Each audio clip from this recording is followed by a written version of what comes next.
வணக்கம் வீவர்ஸ். பிடிக் கருணைக்கிழங்கு கடையல் எப்படி செய்வதென இந்த பதிவில் பார்ப்போம்.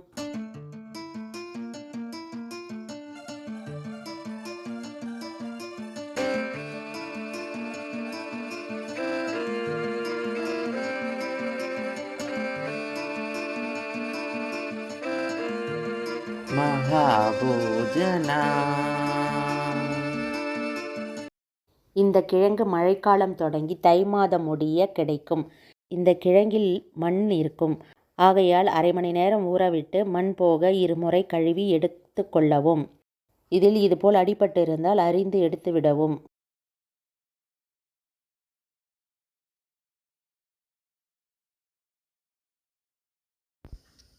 இந்த கிழங்கு மூல நோய்க்கு சிறந்த உணவாகும். செரிமான தன்மையை மேம்படுத்துகிறது.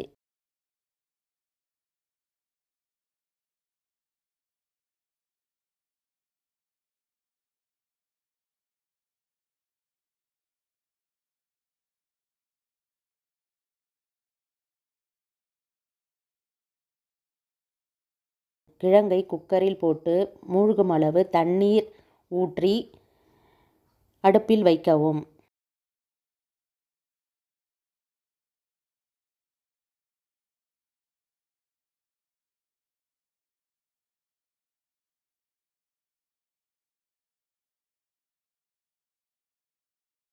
மூடி போட்டு விசில் வைக்கவும். 5 விசில் வரும் வரை விடவும். அடுப்பை அணைத்து விடவும். விசில் அடங்கியதும் மூடி திறந்து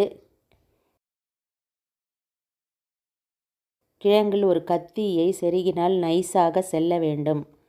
அப்பொழுதுதான் கிழங்கு வெந்து விட்டதாகும்.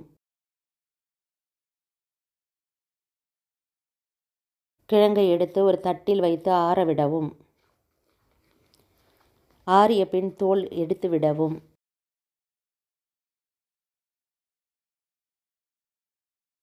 பெரிய மிக்ஸி ஜாரில் கிழங்கை பிசைந்து போட்டு தேவையான அளவு தண்ணீர் ஊற்றி அரைக்கவும்.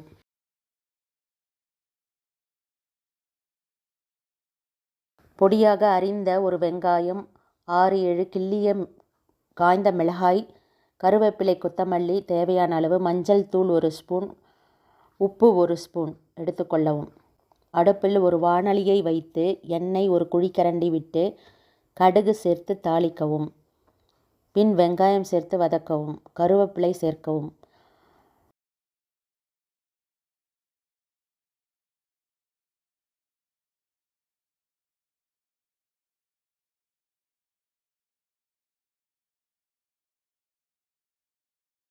முக்கால் பதம் வெந்ததும் காய்ந்த மிளகாய் சேர்க்கவும். வதக்கவும்.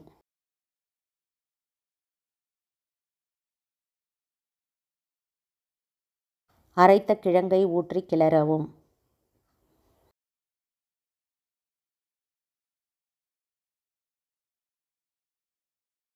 மிக்ஸி ஜாரை கழுவி இந்த வாணலியிலேயே சேர்த்து கொள்ளலாம்.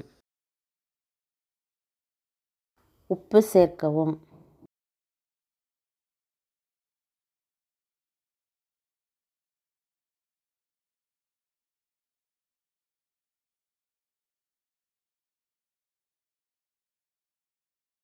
மஞ்சள் தூள் சேர்க்கவும்.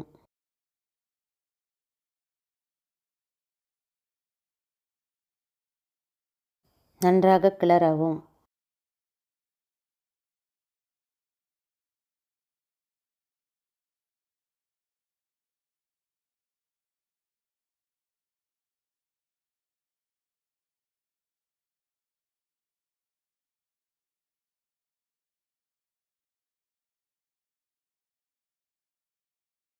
ஒரு கொதி வந்ததும் இந்த கரைசலுக்கு ஏற்ற புளித்தண்ணீர் சேர்த்து கொள்ளவும். புளித்தண்ணீர் ஊற்றினால்தான் இந்த கடையல் சாப்பிடும்போது நாக்கில் அரிப்புத்தன்மை குத்துவது போல் இல்லாமல் இருக்கும்.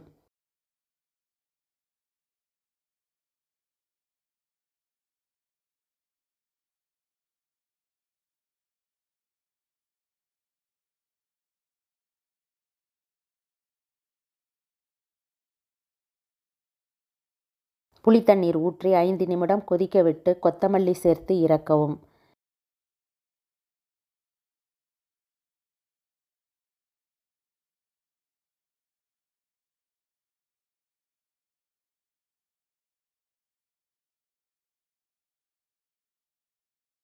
இந்த கடையல் இட்லி, தோசை மற்றும் சாதத்திலும் ஊற்றி சாப்பிட நன்றாக இருக்கும்.